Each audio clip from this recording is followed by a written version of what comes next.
Stop. Get the on you. Just let me get stop it. Look at the boy. Let me go. Let me go. Let me go. I'm not doing that. Stop it. Stop it. Baby down now. Put your hands behind your back. Put your hands. Go with him. Squeezing him. Stop. Squeezing me. Stop. Are you kidding me? Are y'all kidding me? Get the off it. Hey, let him go. Are you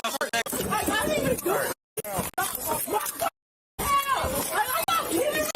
What the on the ground now.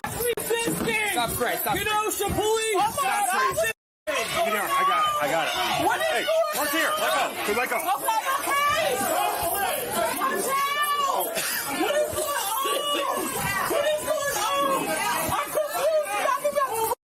What is going on? In the next few minutes, you are going to watch a quiet family dinner inside a Wisconsin Applebee's devolve into a chaotic scene involving pepper spray, punches, and a screaming infant. Hey. You guys just in an accident? No? We've been here the whole time. What's going on? How long you been here? We've been here for an hour and 45 minutes. Yeah? Okay. Officers from the Kenosha Police Department stormed the restaurant looking for hit-and-run suspects. But when they approach a family that doesn't quite match the description, they are presented with a critical piece of physical evidence from their own colleague that proves, beyond a doubt, that this family could not be the criminals. Did the officers holster their weapons and apologize? No. They chose to ignore the evidence, escalate the encounter, and violently arrest two innocent citizens while their baby watched. But here is the legal question that will determine their fate. Once a police officer receives exculpatory evidence that clears a suspect, does the Fourth Amendment allow them to continue the detention just to be sure? Or does the officer's authority evaporate the moment the suspicion is dispelled? Let's look at the footage. On July 20th, 2023, Kenosha police responded to reports of a hit-and-run crash. Witnesses described the fleeing suspects as two black males and a black female wearing a red shirt with her hair in a bun, carrying a baby. Inside a nearby Applebee's, officers located Jermel English Jr. and Shania Boyd. While they were a black couple with a baby, the description was fundamentally flawed. There was only one male, not two, and Ms. Boyd was wearing a white shirt, not red. Under the 2019 Seventh Circuit case of United States v. Street, which governs policing in Wisconsin, officers cannot detain individuals solely on race. However, the court ruled that factors like temporal and geographic proximity to a crime scene can combine with a general description to establish reasonable suspicion. Based on this standard, a court might initially grant the officers some leeway to make contact. But as you are about to see, reasonable suspicion is not a permanent license to detain. It is a fragile state that vanishes the moment contradictory evidence appears. Who's the table that just walked in you guys just called about? Okay. What are you guys driving? A quarter 727. We want to clear you from this, so you can just... For Genesis Cruise, 398. Just asking what you Sunday drove in. license, Wisconsin, valid, Illinois non-speaker. You just came up here asking what's going on. I didn't even know what's going on. So you don't know which vehicle you came in today?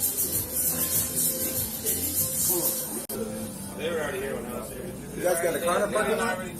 That's what they're arguing about right now. I know. Which car is yours in the lot? Here is where the investigation collapses. Officer Quilling explicitly informs his colleagues that the family had empty drinks glasses on their table. This is a crucial piece of exculpatory evidence. It creates a timestamp. It proves the family had been seated, ordered, served, and finished their drinks, a process taking at least 30 to 45 minutes. Therefore, they physically could not be the suspects who just fled a crash moments ago. Under the 2018 Seventh Circuit ruling in United States v. Lopez, a Terry stop must end the moment its justification evaporates. Officers are constitutionally required to release an individual as soon as they determine the person is not involved in criminal activity. Grab some guys. Hey, let's hop in here. Oh, yeah, I can smell it. Yep. Hands over pockets, bud. Hands in your pockets. Yeah, come here. Come on, hands in your pockets. Come here. Okay. Why not? Why? Nope, don't go away from me.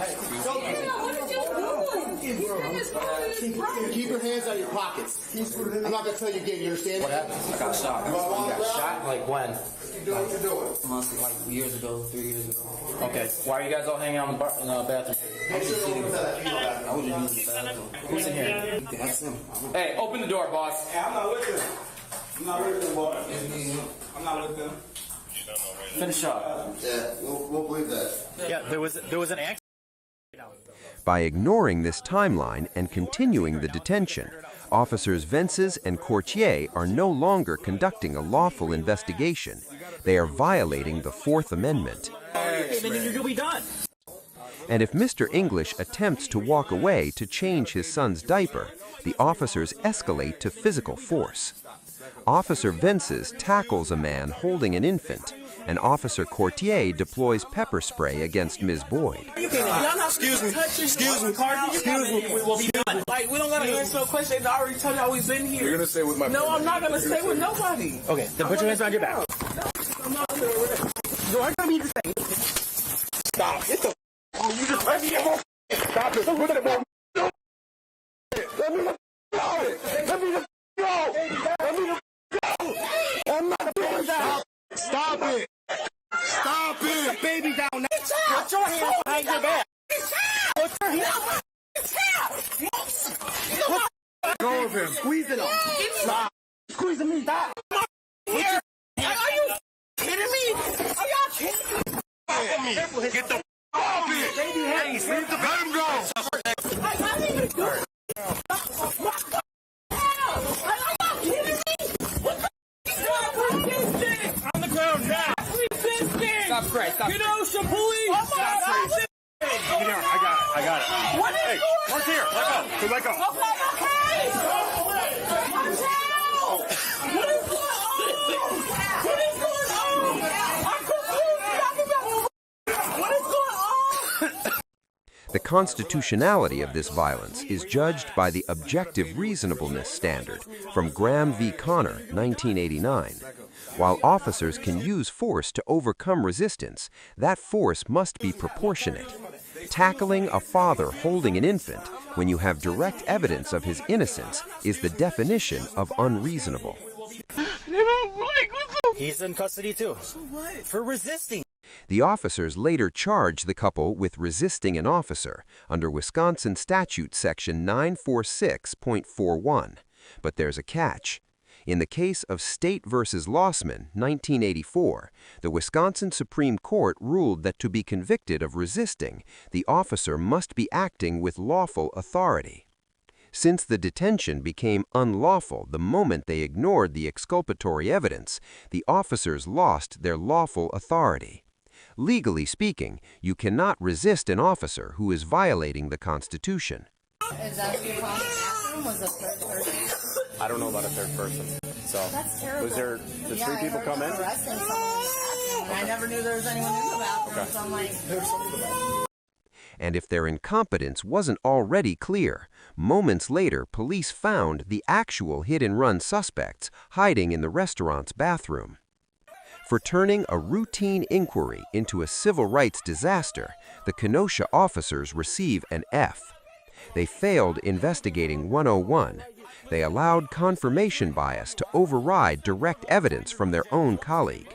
By choosing to tackle a father and pepper spray a mother instead of simply checking a timestamp or a license plate, they exposed their department to a massive federal lawsuit and destroyed public trust.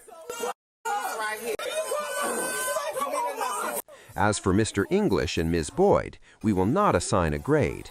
They were innocent citizens eating dinner, terrorized by the very people sworn to protect them. Officer, are you okay? No, because I'm confused. I'm waiting on my child. What is going on? Y'all putting my hands. I don't know. I wasn't out here. However, this video offers a critical survival lesson. Even when an arrest is unlawful, physically resisting is a high-stakes gamble that rarely pays off on the street. By fighting back, the couple inadvertently handed the officers a pretext to use force and file charges that took months to dismiss. In 49 states, you generally do not have the right to physically resist an unlawful arrest. And even where you do, you are betting your life that a judge will agree with you later. The smartest tactical move is to comply, survive the encounter, and save your fight for the courtroom, where the officers can't use pepper spray to win the argument.